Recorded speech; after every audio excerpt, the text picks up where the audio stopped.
Bismillahirrahmanirrahim. Assalamualaikum warahmatullahi wabarakatuh. Tadi kajian subuh Ahad, kami banyak berdiskusi, terutama ada salah satu jemaah yang bertanya tentang poligami dan juga pernikahan siri. Tentu saja pertanyaan ini didiskusikan dan perlu dijawab. Terkait masalahnya adalah kenapa ada kriminalisasi pernikahan siri. Mungkin ada satu kasus di mana seorang yang menikah siri itu di penjara diakibatkan karena tidak sesuai dengan hukum negara. Mari kita membahas secara sedikit komprehensif terkait dengan kenapa negara itu bisa atau memiliki otoritas untuk memenjarakan. Ya, sebetulnya bukan kriminalisasi, karena kriminalisasi itu yang bukan kriminal tapi dikriminalkan, namanya kriminalisasi. Artinya apakah negara berhak untuk memiliki otoritas untuk memenjarakan karena pernikahan siri? Jadi begini, di dalam istinbat atau penetapan hukum tentu saja kita harus memahami sumber hukum.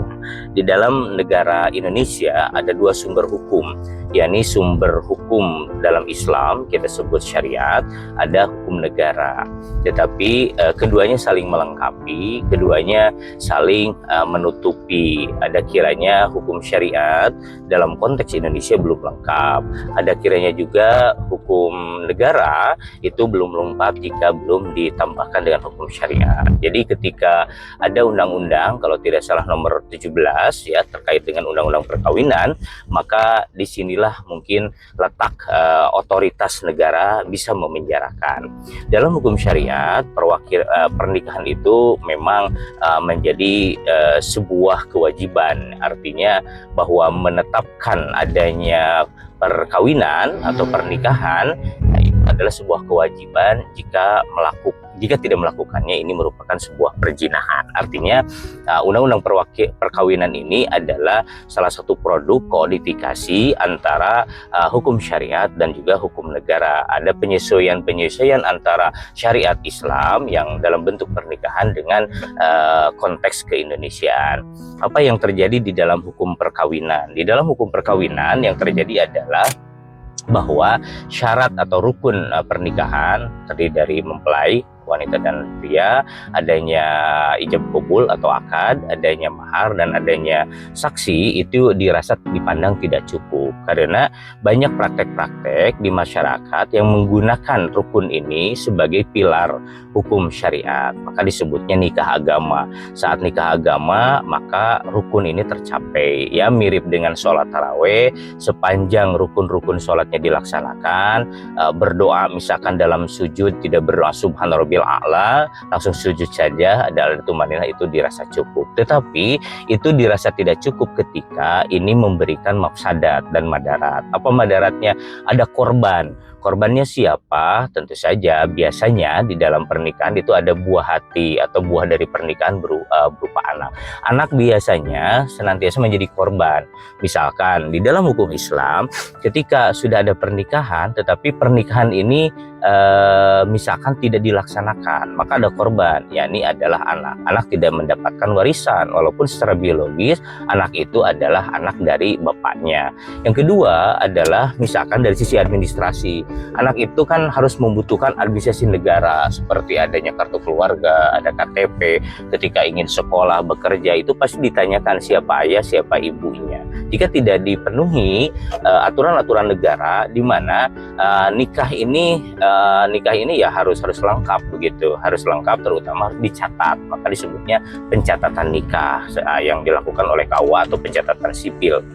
Sehingga tidak dilaksanakan, maka di KK tidak ada, KTP tidak ada, jadi hak-hak anak itu nanti menjadi korban. Nah, inilah yang disebut dengan mafsadat atau kemadaratan yang terjadi ketika unsur hanya digunakan agama saja. Begitupun kalau kita hanya menggunakan negara saja, tentu saja secara agama tidak syah. Misalkan dari sudut pemerintah dianggap benar, misalkan ada tes DNA dan lain-lain, maka diputuskan bahwa anak ini adalah anak si A tanpa melaksanakan akad nikah di dalam rukun Islam, maka itu pun cacat. Maka dalam konteks agama, sepanjang dia pernikahan dalam tanda petik ya, tidak menikah, tidak ada akad, maka dia sepanjang hidupnya zina, maka dosa besar.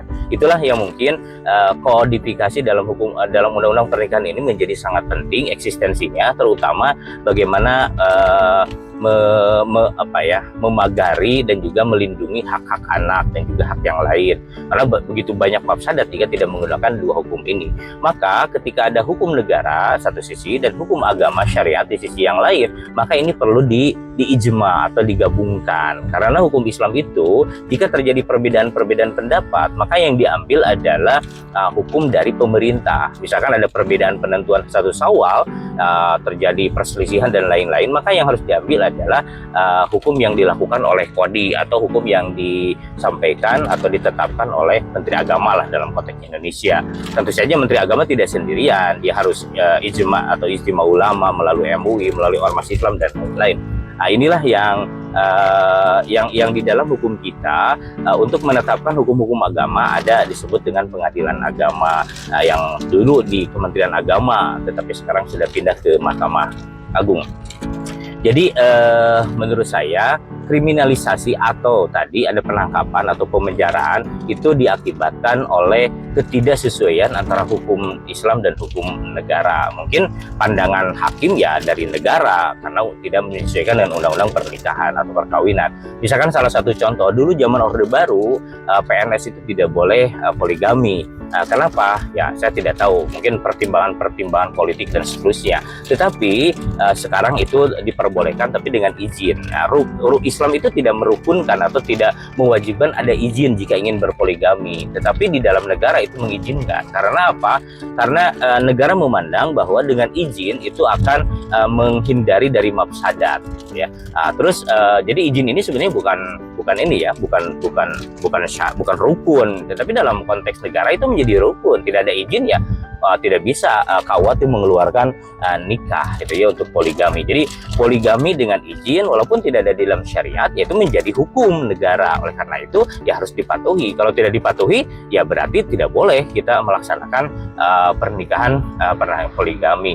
Ini artinya bahwa jika kita memaksakan nikah agama sebetulnya itu membentur terhadap dengan hukum negara yang sudah mengkodifikasi hukum syariat. Jadi kalau tidak taat ya bisa ditangkap begitu, apalagi kalau dengan izin atau dengan rukun ya pilar dari agama ini, dari negara ini, tentu saja kita harus tunduk patuh terhadap aturan-aturan ini ya, walaupun dalam jok-joknya para lelaki gitu ya yang tidak mampu poligami mengatakan bahwa lebih baik minta maaf daripada minta izin katanya begitu ya.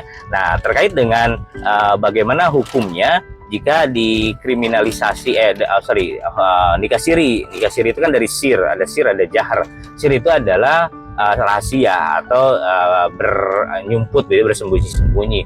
Apakah ini diperbolehkan? Ada adab di dalam pernikahan, yaitu harus ada walimatul uras atau walimatul nikah, harus ada disebarluaskan kepada orang lain agar menghindari fitnah, menghindari hal-hal yang memang akan berdampak buruk kepada antropologi dan sosiologis kita. Oleh karena itu ya kalau sir itu sebetulnya akan menimbulkan fitnah. Sebetulnya sirnya tidak jadi masalah, tetapi fitnah ini akan menjadi dosa dan akan menjadi pemantik dosa-dosa yang lain.